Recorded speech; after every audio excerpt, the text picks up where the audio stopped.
नमस्कार दोस्तों। अब मैं आपको ज्वेलरी इंश्योरेंस आपने करवा ली, आपके घर में चोरी होगी या कहीं भी चोरी होगी। अब आपको क्या डॉक्यूमेंट, सर्वे, इंश्योरेंस कंपनी का सर्वर आएगा आपके पास, आप इंश्योरेंस कंपनी क्लेम करोगे, इंश्योरेंस कंपनी कोई सर्वर का अपॉइंट करेगी, सर्वर आपके पास आकर के आपसे पेपर मांगेगा। क्या पेपर मांगेगा भगवान जाने, नो, कोई भगवान को नहीं पता, आपको पता होना चाहिए क्या मांगेगा। एज ए सर्वेयर मैं आपको बता रहा हूँ क्या पेपर मांग सकता, क्या पेपर आपके पास रेडी होनी चाहिए और हाउ टू गिव दो वो पेपर आपको कैसे दो। नंबर 1, सबसे पहले आपको पूछेगा आप अपने बैंक स्टेटमेंट दीजिए, यानी कि आपकी फाइनेंशियल स्टेटस क्या है। बैंक में आप बैलेंस रखते हैं, बैंक में एफडी है आपके पास और भी आपके डिपॉजिट्स है क्या है, उससे आपके फाइनेंशियल अर्निंग। मानो आप बोलते मेरा 10 लाख की चोरी हो गई और आप बोलते साल का मैं 10,000 भी नहीं कमाता, तो इट बिकम लाइक इनकन्सिस्टेंसी। तो आपको नॉर्मल बताइए साहब ये मेरी ज्वेलरी चोरी हुई, 2 लाख, 1 लाख, 5 लाख जो भी चोरी हुई और ये मेरी फाइनेंशियल हैसियत है, ये मेरी आपको बैंक से रिलेटेड पेपर ऑफ फाइन, आपके फाइनेंशियल स्टेटस आ गए सर्वे के बाद। नंबर 2, फिर वो पूछ सकते हैं आप आईटीआर दीजिए, आपका इनकम टैक्स रिटर्न जो आप भरते हैं आईटीआर दीजिए, उसमें बैलेंस शीट प्रॉफिट क्या क्या लगाते हैं पिछले 3 साल का दीजिए, उससे पता चलेगा आपकी रियल अर्निंग, आप इनकम टैक्स में क्या डिफरेंस हो सकता है। आपकी इनकम ज़्यादा कम करते हो, उनको बोलते मुझे 2 नंबर से कोई मतलब, मेरे को 1 नंबर से मतलब है 1 नंबर के कितने पैसे के आप रिटर्न जमा करते हो, कितनी आप इनकम हर साल देते हो, कितनी इनकम टैक्स आप हर साल जमा करते हो, राइट। इससे आपके फाइनेंशियल वर्थ का पता चलेगा।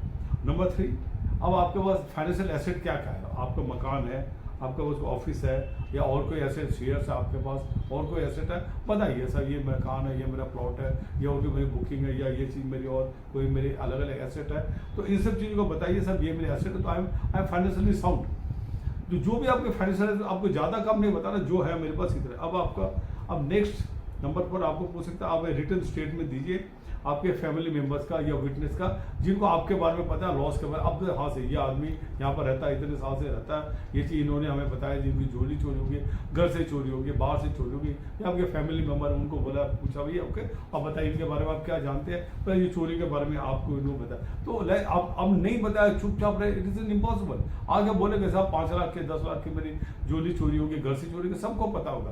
तो they will try to collect some witness, collect some evidence कि आगे चोरी हुई, या आदमी झूठ नहीं बोला, फर्जी नहीं बोला। अब आपसे नेक्स्ट आपके बोल सकता है भैया आप एफिडेविट हमें चाहिए। अब ज्वेलरी आपका आई कहाँ से, नॉर्मल कोर्स में आपको बिल नहीं है, परचेज बिल नहीं है, कुछ भी नहीं है, आपको ज्वेलरी मिली, अब दीजिए। मेरे इस साल शादी हुई है, शादी के बाद मेरे को ज्वेलरी मिली, मेरे पेरेंट्स से, मेरे इन लॉ से, यहाँ से मिली, बीच मिली, हमारे पास इतनी ज्वेलरी थी, ये चीज़ ज्वेलरी के टोटल मेरी डिटेल, वो तो टोटल का देंगे ना। आपके पास मान लो 10 लाख की ज्वेलरी का आपने इंश्योरेंस करवाई, 10 लाख की ज्वेलरी मेरे पास है, इसका अलावा भी 10 और ज्वेलरी है जिसका इंश्योरेंस नहीं है, बताइए ये चीज़ है। तो आप टोटल एक स्टैम्प पेपर में एफिडेविट डाल के दीजिए, ज्वेलरी कहाँ से आई, क्या क्या थी, वही सेम डिटेल जो आपने पॉलिसी मिलेगी, सेम डिटेल या एफिडेविट में भी होनी चाहिए, अलग नहीं होनी चाहिए। प्लस आपने एक्स्ट्रा अगर कोई ज्वेलरी लिखिए, सब मेरा फिजिकल ज्वेलरी और भी अवेलेबल है, और ये चीज़ दैट इज नेक्स्ट। अब आपको वो इंश्योरेंस सर्वे हो सकता है, आपके जो ज्वेलरी बची हुई वो दिखाइए। अब आप मेरे को जो आपने इंश्योरेंस करवाने के लिए चोरी नहीं हुई, तो आपकी ड्यूटी बनती है उसको दिखाना, सब ये मेरी ज्वेलरी जो मेरे बच गई, ये आइटम जैसे अलग अलग करके फाइन।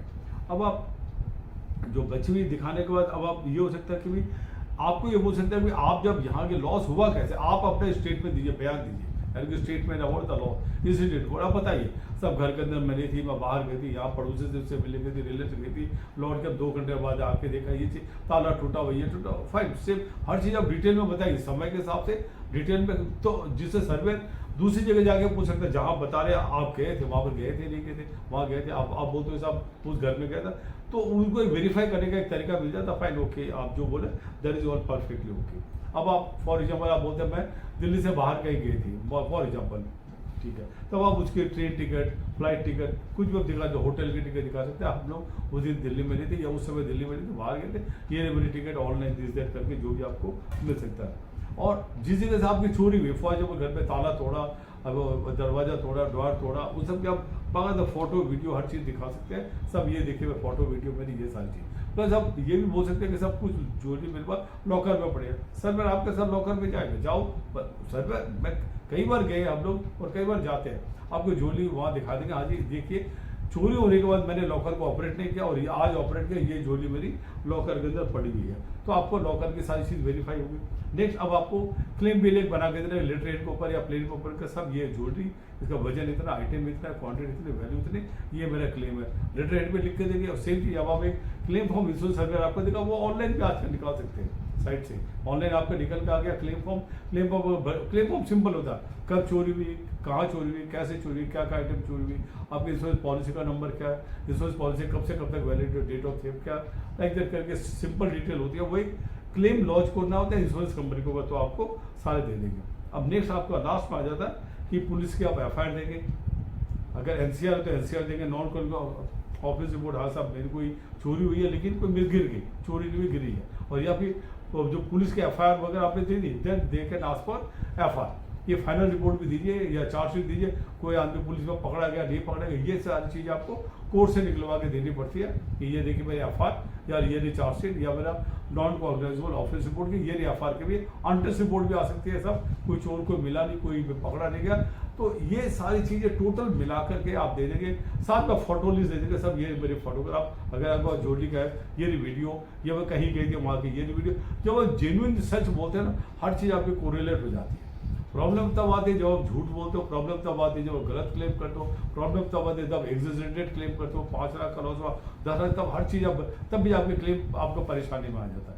जेन्युइन क्लेम हो, कहीं कोई दिक्कत नहीं है, आपको क्लेम इंश्योरेंस कंपनी, मैं आपने तजुर्बे से बता रहा हूँ, इतने सालों के तजुर्बे से, कि इंश्योरेंस कंपनी आपको क्लेम पे करके खुश है, वो नहीं चाहते आपका क्लेम रिजेक्ट करना, जेन्युइन क्लेम हमेशा पे हो जाता है। फिर भी अगर आपको परेशानी हो, क्लेम आपको नहीं मिलता, आपको रिजेक्ट हो जाता, कुछ भी होता, अब आराम से इंश्योरेंस ओम्बड्समैन में जा सकते हैं, वहाँ पर 30 लाख तक का क्लेम इंश्योरेंस ओम्बड्समैन हैंडल करता। हर स्टेट के अंदर एक ओम्बड्समैन होता है, वो ओम्बड्समैन के पास जाते हैं, वहाँ कंप्लेन करते हैं, कोई वकील नहीं चाहिए, कुछ नहीं चाहिए, कंप्लेन करेंगे आपको क्लेम मिल जाएगा। या फिर आप कंज्यूमर कोर्ट में जा सकते हैं, जहाँ पर आजकल स्टेट लेवल के ऊपर, डिस्ट्रिक्ट लेवल के ऊपर 1 करोड़ तक के पावर है, आराम से वहाँ जा करके कंप्लेन कर सकते हैं, साहब ये मेरी थी क्लेम, लेकिन अभी तक इंश्योरेंस कंपनी ने नहीं दिया, रिजेक्ट कर दिया, और वट एवर इट इज, तो उसमें आपको वहाँ से मिलता है। लाइकवाइज आप चोरी होने के ऊपर क्लेम लेने के लिए क्या डॉक्यूमेंट चाहिए, मैंने आपको डिटेल में बताया। इससे क्या होगा, 1-2 पेपर कम और ज़्यादा, दैट्स ऑल, 95% आपका कवर हो गया मेरे तजुर्बे से, 30-35 साल के तजुर्बे से मैंने आपको बता दिया, 95% डॉक्यूमेंट यही होते हैं। इसके अलावा 1-2 चीज़ ऊपर नीचे मांग लेगा। Keep this paper, in paper को तैयार रखिए, रेडी करके रखिए, सर्वे में बोले भैया आपको क्या चाहिए, देखेगा 95% इसी के अंदर से पेपर आते हैं, फिनिश, और आपको क्लेम मिल जाएगा। तो इंश्योरेंस कंपनी पॉलिसी लेने का मकसद तो यही होता है, अगर कोई मेरा नुकसान हो जाए मुझे क्लेम मिलना चाहिए। ये मैंने अब डिटेल में आपको बताया कि भाई अलग अलग केसेस में क्या करना चाहिए, कहाँ का कैसे, अलग अलग चीज़ें मैं आपसे शेयर कर रहा हूँ कि इंश्योरेंस आपको करवाना चाहिए, क्लेम आपको मिलता। अपने जो एसेट को आप सुरक्षित रखिए, ज्वेलरी आपके लिए बहुत इंपॉर्टेंट एसेट होती है।